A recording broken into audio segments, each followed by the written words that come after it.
Ven a Jesús. Esto es el tema del mensaje para hoy.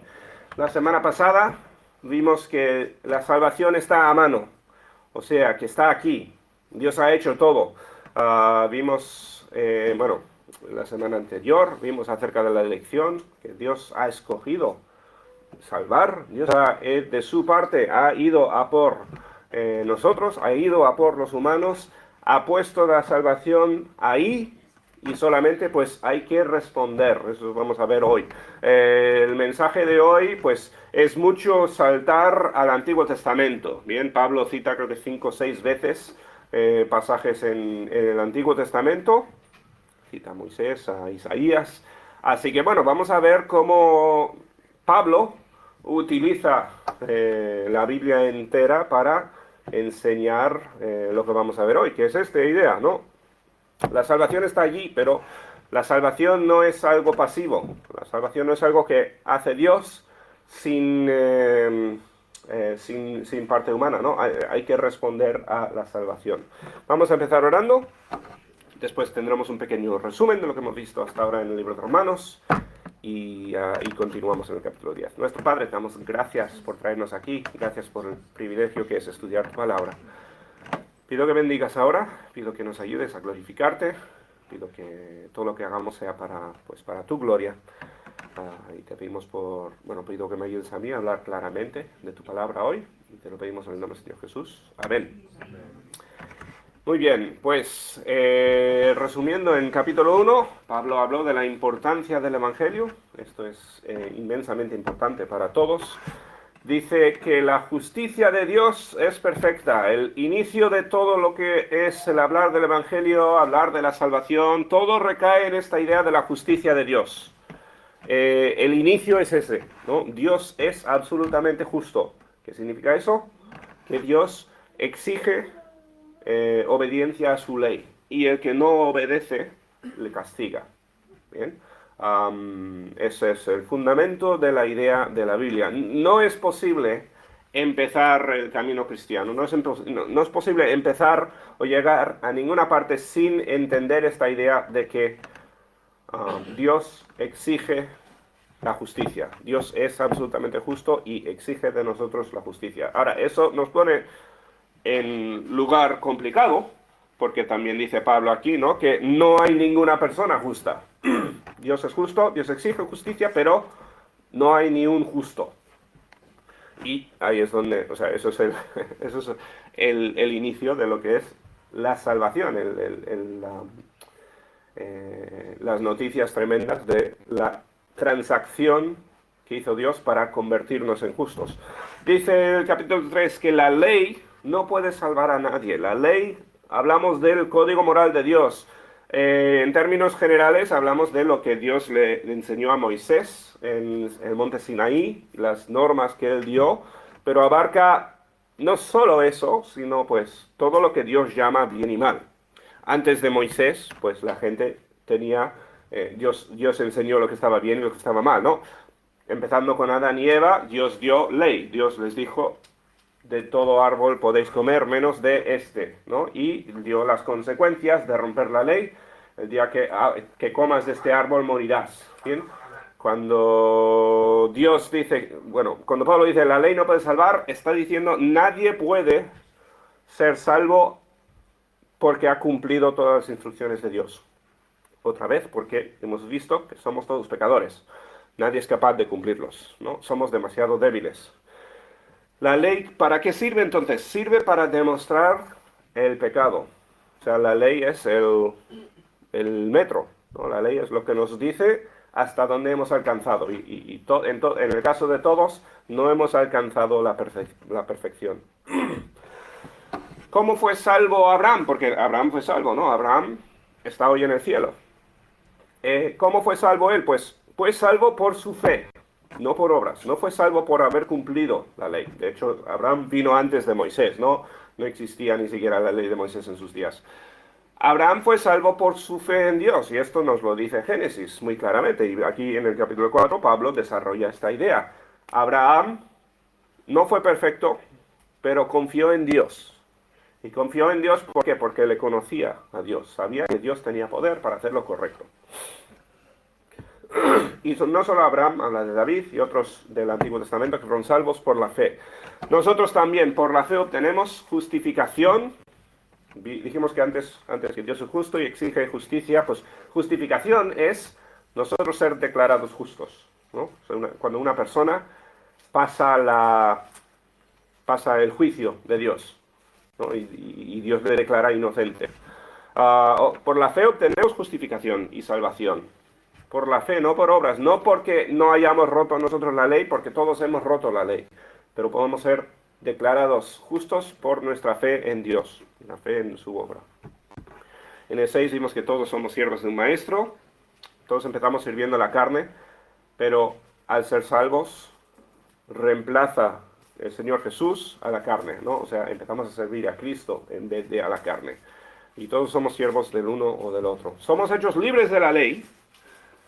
¿Libres por qué? Porque ya no tenemos pendientes el peso de las consecuencias de nuestros pecados, ¿no? La ley es acerca de consecuencias. La ley habla de lo que pasa cuando uno peca. Somos libres de las consecuencias de nuestros pecados. Pero, dice, la lucha contra el pecado continúa. Nosotros seguimos, lamentablemente, pecando, ¿no? Ninguno aquí ha dejado atrás su vida de pecado completamente. Seguimos pecando y seguimos luchando contra el pecado, pero ya no tenemos la carga de esperar el castigo por nuestras obras. Esto no significa, pues, vamos a pecar sin preocuparnos, que eso es no entender lo que es la salvación, ¿no? Esto es decir, pues, cuando pecamos, tenemos el alivio, tenemos la ventaja de saber que Dios lo ha perdonado. En el capítulo 8 hablamos del Espíritu Santo. El Espíritu Santo es el ayudador, el que nos ayuda en nuestro caminar cristiano. El Espíritu Santo santifica al cristiano para cumplir su función en el plan de Dios. Él nos ayuda a hacer lo correcto después del momento de la salvación. Nos ayuda a encontrar el plan de Dios, eso es lo que Dios quiere para ti y para mí, ¿no? Dios tiene un plan para cada uno. No es exactamente el mismo plan. No, el plan de Dios para nosotros no está especificado, escrito en la Biblia, porque es un plan diferente para todos, ¿no? El plan de Dios, pues, significa, pues, Dios quiere que estés aquí, que trabajes aquí, que quizás te cases con esta persona, o que hagas las decisiones de tu vida, pues Dios las tiene dirigidas.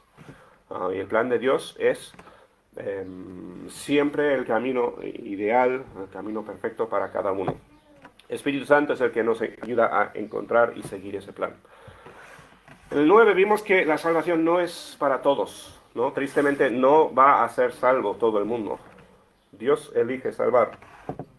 Nadie merece la salvación. Y Dios no da la salvación a todos. Dios da la salvación por su gracia, porque Él quiso hacerlo. Él concede la salvación. Y empezando en el capítulo 10, la semana pasada vimos que la salvación está aquí, está a nuestro alcance, está para ser tomada. Bien, empezaremos en el versículo 14, bien, que es donde lo dejamos la semana pasada. Pero antes de leer este versículo, pues leemos el 13, que es el pasaje que vimos la semana pasada. En el versículo 13 dijo Pablo que todo aquel que invocare el nombre del Señor será salvo, ¿verdad? Invocar significa llamar. Si pudiera ser verbalmente, agarrarte a algo. Invocar es decir, necesito el nombre del Señor, necesito a Cristo. Cada uno, todo aquel que invoca el nombre del Señor, será salvo. ¿Bien? O sea, la salvación viene con la invocación. No es la invocación la que nos salva, no es el pedir el que nos salva, es Dios el que nos salva, ¿no? Pero Dios salva al que le llama, al que le pide la salvación. Ahora, en el capítulo 10, el contexto mayor, estábamos hablando de los judíos, ¿os acordáis? Pablo es un judío, está escribiendo a romanos, que no son judíos, está escribiendo a griegos, pero en este capítulo está diciendo que él tiene un deseo tremendo por ver a su propio pueblo llegar a conocer el Evangelio, ¿no? Tiene una carga por los judíos y le da tristeza que tantos hayan rechazado. No todos, evidentemente. Pablo había sido salvo y había muchos que sí también, pero Pablo le rompía el corazón, ¿no? ¿A cuántos les faltaba la salvación? Y dice en el capítulo 14, ¿no? ¿Cómo serán salvos? Bueno, ¿cómo pues invocarán a aquel en el cual no han creído? Esto hablando de judíos y hablando de los demás también. Y dijimos que la salvación viene por el invocar, llamar, pedir ayuda de Dios. ¿Cómo invocarán a quien en el cual no han creído? Vamos a ir en lógica inversa aquí, ¿no? Uno no puede pedir ayuda de alguien que no cree que le puede ayudar. Es lo que está diciendo. ¿Cómo van a pedir a Jesús si no creen en Jesús? ¿Cómo van a invocar al nombre del Señor, y Señor está hablando de Cristo Jesús, si no creen en Él? Y dice, ¿cómo creerán en aquel de quien no han oído? ¿Cómo van a creer en Jesús si no han oído de Él? Si no han escuchado las buenas nuevas, si no han escuchado el Evangelio, ¿cómo van a tener la fe que después les lleva a invocar y ser salvos? ¿Y cómo oirán sin haber quien les predique? Bien, y continúa ahora en el próximo versículo, pero ¿entendéis? Vamos aquí al revés, ¿no?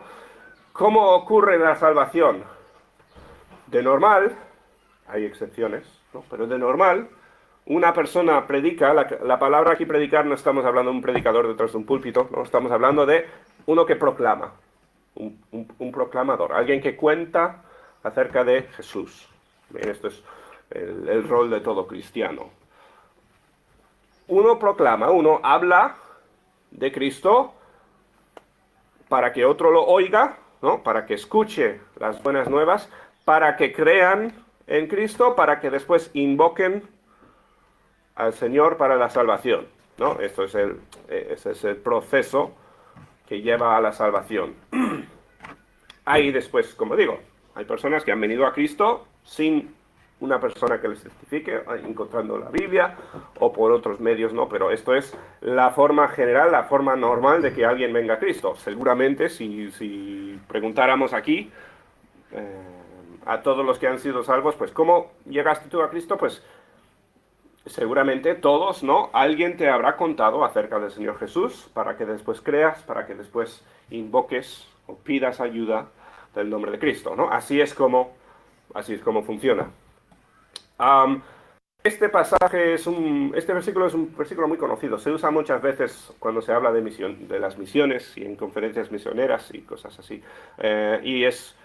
Se usa como para animar a las personas de ir y predicar. Que desde luego es una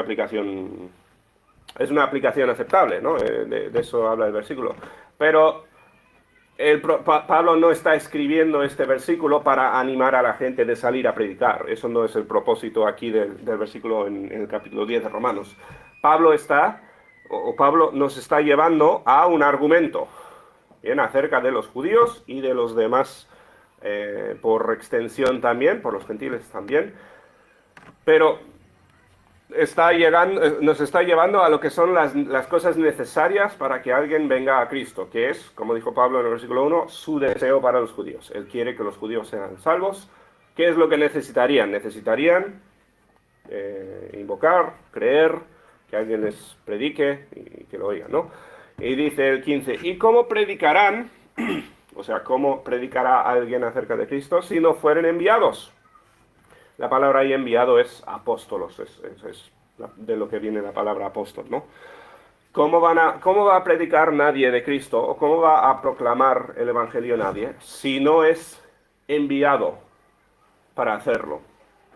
Otra vez, esto se ve muchas veces en contexto de misioneros y misiones y alguien enviado quizás a otro país o a otro lugar para predicar, y está bien, y eso ocurre, y Pablo fue enviado por iglesias para predicar, ¿no? Pero en su contexto aquí, o sea, no estamos hablando específicamente de misioneros, estamos hablando de personas que testifican. Y nosotros somos enviados, ¿no? Todos los cristianos somos enviados a predicar, ¿por quién? Por el ayudador, el Espíritu Santo. Bien, el capítulo anterior hablamos de el rol del Espíritu Santo en nuestras vidas, en el capítulo 8. Y es el Espíritu Santo el que nos envía, el que nos empuja. Hablamos antes, ¿no?, de encontrar el plan de Dios para nuestras vidas, encontrar lo que quiere Dios para ti, para mí. Pues, ¿qué es lo que quiere Dios para un cristiano? Que proclame el Evangelio, que predique el Evangelio. Bien, o con palabra, o en hecho, con cada persona va a ser diferente. Cada uno tiene su propio su círculo de influencia, tiene diferentes personas que conozca. Unos tienen familia que conoce a Cristo, otros tienen familia que no conoce a Cristo. Cada uno tiene su círculo de ministerio, digamos así, ¿no? Pero cada uno tiene la responsabilidad y es impulsado por el Espíritu Santo a predicar. Para eso estamos aquí. Bien, al final, nosotros estamos en la tierra para dar el Evangelio, para dar testimonio de Cristo a los demás. ¿Cómo predicarán, dice, si no fueren enviados? Como está escrito, aquí este pasaje viene de Isaías 54. Isaías 52. Como está escrito, cuán hermosos son los pies de los que anuncian la paz, de los que anuncian buenas nuevas. Bien, dije, esto es en Isaías 52. En el contexto, Isaías está hablando de los judíos que están en cautiverio. Bien, esto es profecía acerca de, imagínate, en la generación de Daniel y Ezequiel en cautiverio en Babilonia, o la generación de Esther. Bien, ser una persona en cautiverio y escuchar buenas nuevas. Y en este contexto las buenas nuevas son de que, oye, vamos a volver a la tierra prometida. En estos tiempos vinieron Zorobabel, Esdras, Nehemías, diferentes personas que lideraron grupos de judíos que volvieron a su tierra, y ellos proclamaban, oye, hemos sido permitidos volver. De esto está hablando. Las buenas noticias son, oye, tenemos abierto el camino. Dios ha provisto manera de volver a nuestra tierra. Bien, pero bueno, Pablo usa esto, ¿no?, y lo aplica al que está predicando el Evangelio también. Cuán hermosos son los pies, es simplemente decir, ¿no?, cuán agradecidos deberíamos ser a los que nos traen buenas noticias. O sea, ¿a quién no le gusta ser el que viene trayendo buenas noticias, no? A veces hay que entrar y avisar a familia o avisar a amistades o algo de una noticia mala, y tiene sabor malo en la boca. Pero cuán agradable es, ¿no?, decir, mira, tengo algo que os va a alegrar, tengo noticias buenas, tengo noticias agradables para contaros. Está bien, ¿no? Es una sensación grata, una sensación buena. Y cuán bueno es ver a alguien acercarse y decir, este trae buenas noticias. Pues de eso está hablando Pablo, ¿no? Nosotros somos los que tenemos las buenas noticias. O sea, nosotros somos los portavoces de buenas nuevas, del Evangelio. Y qué bendición es ser el que lleva buenas noticias, ¿no? Tenemos el privilegio de poder contar a los demás, oye, hay algo bueno, escucha esto, te va a alegrar. Dice, más, tristemente, no todos obedecieron al Evangelio. Pablo era uno de los que contó del Evangelio. También, antes de eso, Pablo fue uno de los que mataba a los que contaban el Evangelio, ¿no os acordáis? Pues Pablo estaba ahí al frente de la persecución al principio de la iglesia, pero fue cambiado, ¿no? Dios le convirtió en un predicador también. Pero no todos obedecieron. Muchas personas, la mayoría de las personas, escucharon las buenas noticias y ¿qué hicieron? Pasaron. No les interesó, ¿no? Con lo raro que nos pueda parecer, con lo ilógico que es, ¿no?, el que uno rechace buenas noticias, eso es lo que pasó, y eso es lo que sigue pasando hoy en día, ¿no? ¿Cuántas veces no queremos, pues, contar algo bueno, queremos contar buenas noticias, y la gente, pues, no les interesa, o no lo creen, no lo aceptan? Algunos quizás incluso lo creen y lo entienden, pero están demasiado preocupados con otras partes de su vida como para darle importancia y como que no entra. Mas no todos obedecieron el Evangelio. Pues Isaías dice, Señor, ¿quién ha creído a nuestro anuncio? Aquí Isaías está hablando de... esto viene de Isaías capítulo 53, y si os acordáis, en el capítulo 53 de Isaías específicamente está hablando de la muerte, el sufrimiento del Mesías, ¿verdad? Que fue roto por nuestras transgresiones. Es todo el pasaje que habla de la cruz en el libro de Isaías. Hay un paso muy grande y un paso importantísimo entre recibir el Evangelio, que vimos en el versículo 15, ¿no? Hay personas que están contando, pero hay un paso entre recibir noticia de algo bueno y obedecer el Evangelio, o aceptar el Evangelio, ¿no? Hay un paso que hay que tomar. Y tristemente, muchos nunca toman ese paso, ¿no? Escuchan, pero no caminan. Escuchan, pero no invocan. Y así fue en los tiempos de Pablo, así fue en los tiempos de Jesús, ¿no? Que más personas rechazaron las palabras de Jesús que las que le aceptaron. Y así sigue a día de hoy, ¿no? Predicamos, contamos el Evangelio y muchos no escuchan. Y quizás ahora en estos tiempos quizás más materialistas que nunca, con más distracciones que nunca, pues parece que es más difícil que nunca que la gente quiera obedecer las buenas nuevas, que quieran realmente cambiar sus vidas por una noticia tan importante como la de la justificación, ¿no? La de la salvación. Muchos no obedecen. Isaías lo entendía también, ¿no? Isaías hablaba del Mesías, de su sufrimiento, y decía, ¿cuántos no nos creen? O sea, un montón de personas escuchan, pero no toman el próximo paso. Dice el 17. Así que la fe es por el oír, y el oír por la palabra de Dios. Aquí la palabra de Dios no está hablando de la Biblia en sí. Se podría traducir la palabra de Cristo. Bien, porque la palabra es Cristo allí.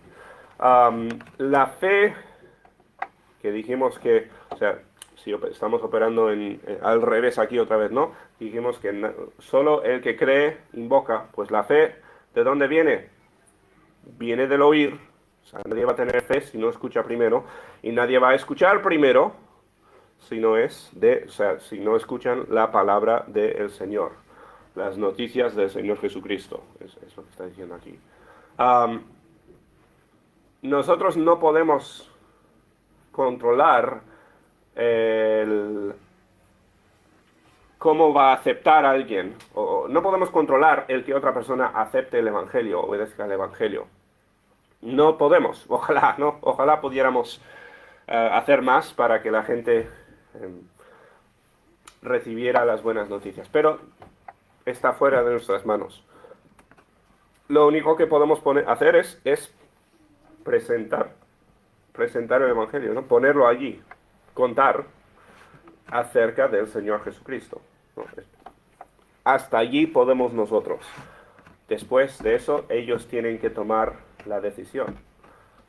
Los demás tienen que recibir. Y Pablo dice esto, ¿os acordáis? Hablando de su pueblo. Pablo, con dolor en el corazón, diciendo, es que me causa dolor ver a mi pueblo sin creer en Cristo. Y Pablo se dedicó a predicar, ¿no? Pablo hacía todo lo posible para contar. Pero entendía que él no podía obligar a nadie a creer, ¿no? Él no podía obligar a nadie a tomar el próximo paso. Lo único que podía hacer era presentar, ¿no?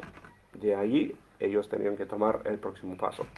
La fe viene del oír de la palabra de Dios.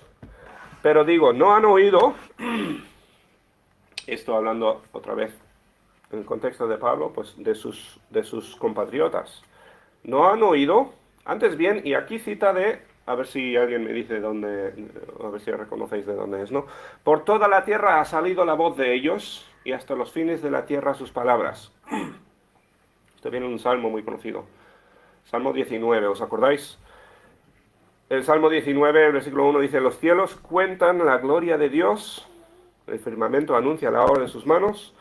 Versículo 4, por toda la tierra salió su voz y hasta extremo del mundo sus palabras. Bien, esto está hablando de lo que llamamos a veces la revelación general. Esto es, Pablo lo mencionó en el capítulo 1 de Romanos, que Dios ha demostrado en la creación su bondad. Dios ha demostrado quién es a través de lo bueno que es la creación, ¿no? La creación no vino a ser de la evolución, no vino a ser por suerte. La creación viene de Dios y demuestra su carácter, demuestra quién es Él, demuestra su bondad.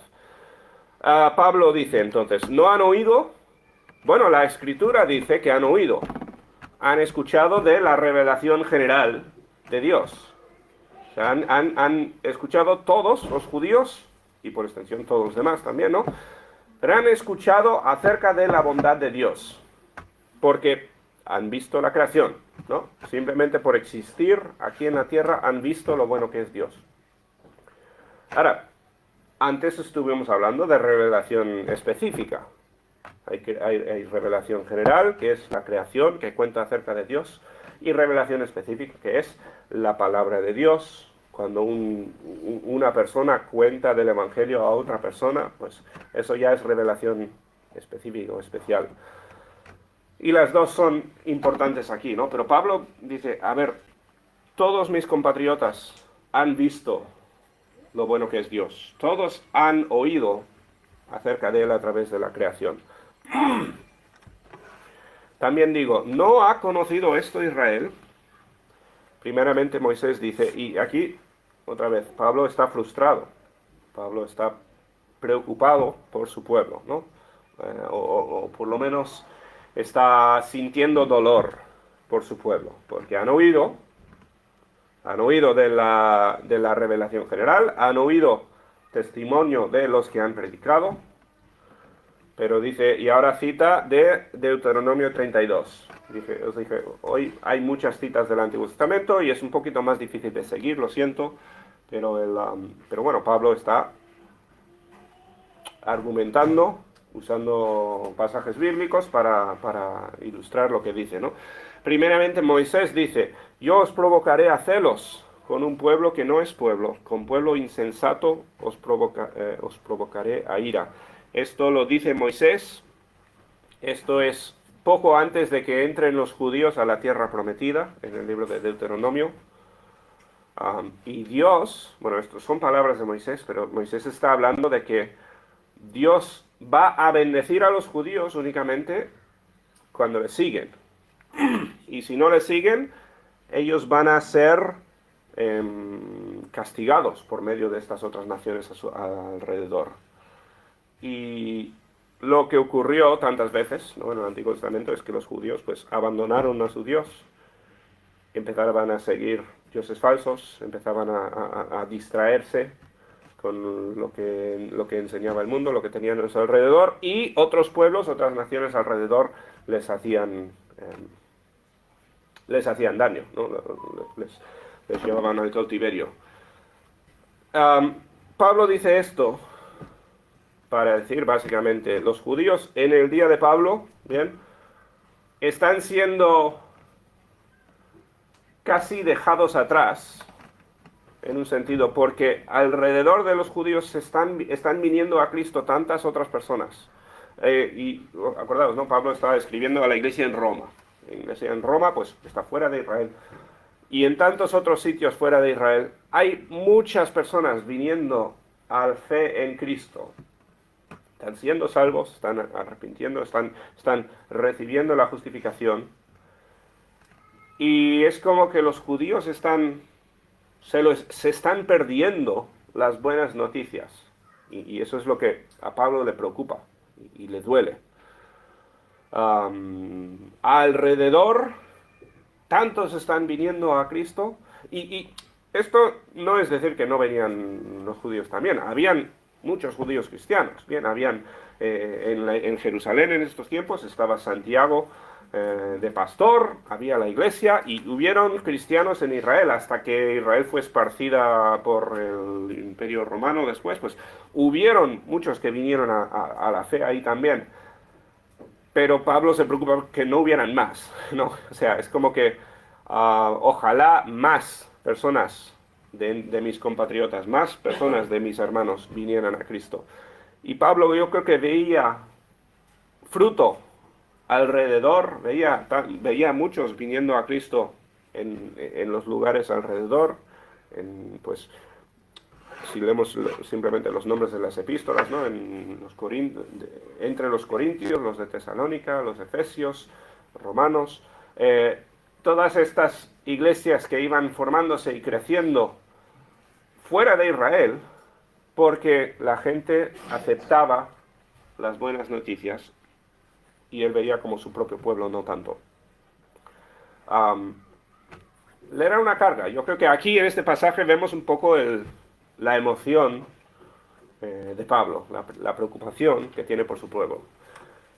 Preocupación, pero a la vez resignación, porque entiende que no puede hacer nada más él para salvar a su pueblo, ¿no? O sea, está explicando el porqué de las cosas. O sea, dice, mi pueblo ha escuchado y algunos han sido salvos, pero muchos no. Muchos, pues, no han tomado el paso de la fe, de creer en el Señor Jesús.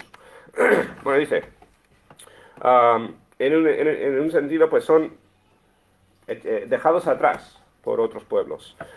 Y el versículo 20, e Isaías dice resueltamente, fui hallado de los que no me buscaban, me manifesté a los que no preguntaban por mí. Esto viene de Isaías capítulo 65.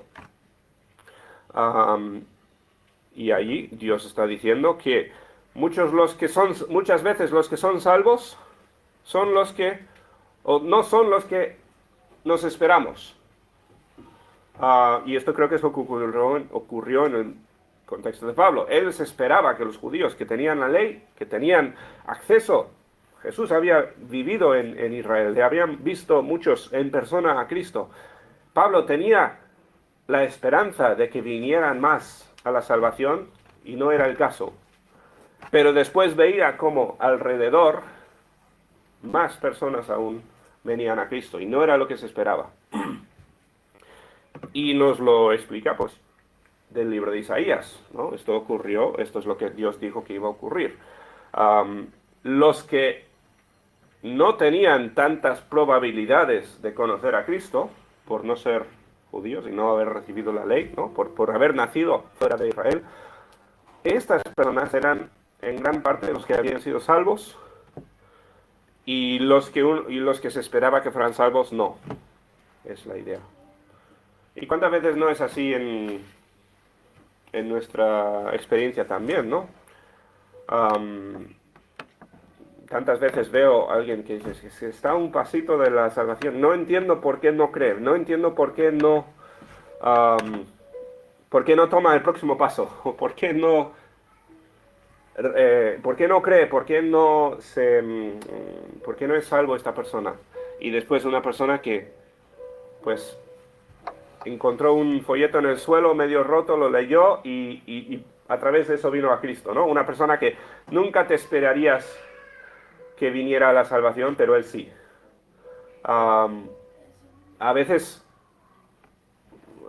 bueno, lo que Pablo está expresando, ¿no? Es esta sorpresa o esta idea de que tantas veces las cosas no van como nos imaginaríamos que irán. Y esto nos lleva a dos ideas o a dos conclusiones, ¿no? Uno, que no recae en nosotros y no recae en nuestra labor el que otros sean salvos. O sea, no es por el esfuerzo que yo pueda hacer que otra persona va a ser salva. No es por mi labor que otro va a venir a Cristo. Y dos, es Cristo el que llama y es Cristo el que salva a estas personas, ¿no? Dios es el que tiene que hacer la obra. Nosotros tenemos la responsabilidad de presentar el Evangelio, tenemos la responsabilidad de contar acerca de Cristo, pero de allí tenemos que dejarlo todo en manos de Cristo, tenemos que dejarlo en manos de Dios. Y yo creo que Pablo nos está diciendo que eso es difícil, o sea, nos está diciendo que le cuesta eso, porque como dijo en el versículo 1, ¿no? El deseo de su corazón, antes, mayor que ninguna otra cosa, su deseo era ver a sus compatriotas salvos. Pero Pablo había llegado al punto donde entendía que he hecho lo que puedo y tengo que esperar y confiar en Dios, ¿no? ¿Cuántas personas no tenemos a nuestro alrededor que les hemos contado del Evangelio? O sea, hemos intentado, hemos hecho lo que hemos podido para presentarles con la verdad y no vienen a Cristo, ¿no? O sea, no han tomado este paso de fe. No tenemos que, o sea, no tiene que recaer sobre nosotros un sentido de culpa porque no han sido salvos. Yo creo que un poco por eso Pablo escribe esto. No es la culpa de Pablo que los judíos no han sido salvos y no es tu culpa que otro no haya venido a Cristo. La responsabilidad cae sobre esa persona, ¿no? Tú tienes una responsabilidad de hacer lo que tú puedas, pero tú no puedes obligarle a nadie a creer, tú no puedes llevarle a nadie, ni a una amistad, ni familia, ni a los propios hijos, ¿no? Tú tienes que hacer lo que está dentro de tus manos y después esperar, y evidentemente orar. Pero Dios es el que va a hacer la obra, Dios es el que puede salvar, Dios es el que hace el resto. Muchas veces la salvación viene de los que no esperaríamos. Pero piensa otra vez en Pablo, ¿no? ¿Quién habría pensado que Pablo sería uno de los que vendría a Cristo? O sea, de entre los discípulos que predicaban, ¿cuántos de los discípulos crees que apostarían de que Pablo vendría a Cristo y que Pablo iba a ser uno de los salvos? Pues, me imagino que nadie, ¿no? Pablo era el más alejado de la salvación que ninguno. Pero ¿qué pasa? ¿No? Escuchó y Dios le salvó, Dios hizo la obra en su corazón. Y no hay nadie que no pueda, que está fuera del alcance. No hay nadie que sea demasiado difícil para esa persona. Y Juan, cuando oramos pues, constantemente pues, por tu compañera, no hay nadie que no pueda ser salvo por la gracia de Dios. Dios puede hacer la obra en cualquiera y nosotros tenemos que estar dispuestos a seguir fieles testificando y seguir fieles pues esperando por esas personas. Y algunos vendrán a Cristo aunque no lo esperemos y algunos que esperaríamos que vinieran a Cristo no lo harán. Al final todos igual hemos visto a personas que pues esperábamos mucho de ellos pero nunca vinieron a Cristo o nunca hicieron más o nunca tomaron los pasos que esperábamos de ellos en la vida cristiana, ¿no? Nosotros tenemos que preocuparnos por hacer lo que está dentro de nuestro control y no asumir la culpa o la carga de las decisiones que toman los demás o que no toman los demás. Dice, para terminar, pero acerca de Israel, dice, todo el día extendí mis manos a un pueblo rebelde y contradictor. Y terminamos aquí, termina Pablo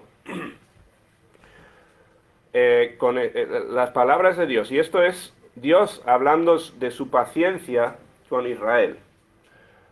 No apunté el pasaje y no me acuerdo ahora cuál pasaje está citando Pablo, pero Dios está diciendo, mis manos están extendidas hacia mi pueblo. ¿Qué pasa? Es un pueblo rebelde, es un pueblo contradictor, ¿no? El problema está con ellos, el problema no está con Dios. Y volvemos ahí a lo que empezamos el capítulo diciendo, ¿no? La salvación está a mano, la salvación está allí. Solamente tiene uno que aceptar, solamente tiene uno que creer y clamar a Dios. Dios tiene las manos extendidas, ¿no? En el caso de Israel, los tenía y los tiene a día de hoy. En el caso de las personas por quien estamos orando, están a un paso, ¿no? Están todos a un paso de la salvación. ¿Cuál es el problema? Pues, como siempre, el problema es el pecado. El problema es el pecado de ellos, el pecado nuestro, era nuestro problema. Lo que va a impedir a alguien, pues es su propia rebeldía y su propia testarudez. Y si eso ocurre, tristemente, pues llegarán al juicio un día, pues por su propia culpa, llegarán al juicio sin ser salvos, ¿no? Porque ellos no quisieron. Y eso es la triste realidad, pero no podemos culpar a Dios cuando uno no es salvo. Bien, y eso es un poco a dónde nos lleva Pablo con esto. El que no es salvo, pues es por su propia culpa. Nosotros tenemos, sí, la responsabilidad de llevar el Evangelio. Dios siempre tiene las manos estrechadas para que uno sea salvo, pero al final la decisión recae sobre la persona. Y yo creo que Pablo dice esto con un nudo en el corazón. No creo que esté muy feliz diciendo estas palabras, Pablo, ¿no? Pablo, seguro que como tú y yo, preferiría poder hacer algo para traerle a otra persona a la salvación. Preferiría poder meterse y tener mano y arrastrar a otra persona hacia la salvación. Pero Pablo tiene que reconocer que no es así como funciona, ¿no? La persona tiene que arrepentir, tiene que creer y tiene que clamar a Dios para ser salva. Bien, eso es el trama para el pasaje de hoy. La salvación está allí, está a mano, pero uno tiene que responder. Bien, y volvemos a los primeros versículos, ¿no? ¿Cómo va a invocar? Porque la salvación viene por la invocación, el pedir a Cristo ayuda. ¿Cómo pues invocarán a quien en el cual no han creído? ¿Y cómo creerán en aquel de quien no han oído? ¿Y cómo oirán si no a ver quién les predique? ¿Y cómo predicarán si no fueren enviados? Espero que todos nosotros tengamos la carga en nuestro corazón de cumplir nuestra labor de enviados. Todos nosotros somos apóstoles en un sentido al mundo. Somos enviados por Dios a las personas a nuestro alrededor, enviados a predicar el Evangelio. Espero que que tomemos en serio esa responsabilidad, ¿no? Porque hemos sido enviados a un mundo que necesita a Cristo. Tenemos que cumplir con nuestra responsabilidad, ¿bien? Pero cuando lo hagas, ve, predica, testifica, habla de Cristo y después espera y confía en Dios, ¿no? Porque Dios es el que salva y esa persona es la que tiene que venir a Cristo. Y por mucho que intentemos convencer a alguien, nunca le vas a convencer a alguien de ser salvo. No funciona así porque no es cuestión de lógica. No es la lógica la que le trae a alguien a Cristo. Es la fe, no es confiar en lo que ha hecho Cristo por nosotros. Bien, ahí vamos a terminar. Vamos a orar. Y la aplicación, yo creo que es bastante clara, bastante obvia, ¿no? Si eres un cristiano, pues ve y predica, ve y enseña, porque eso es nuestra labor, eso es nuestra responsabilidad aquí. Si estás predicando a alguien y estás preocupado y te estás frustrando porque no, esta persona no ha sido salva y te da mucha pena o te da mucha preocupación, pues es normal. Y no hay nada que pueda decir para quitarte el sentido de dolor, ¿no? Porque yo creo que Pablo sentía el mismo dolor. Yo siento carga por las personas que sé que necesitan a Cristo y no me han escuchado o no han aceptado, ¿no? Pero tenemos que entender que, o sea, ellos tienen que tomar las decisiones. Es algo que tienen que hacer.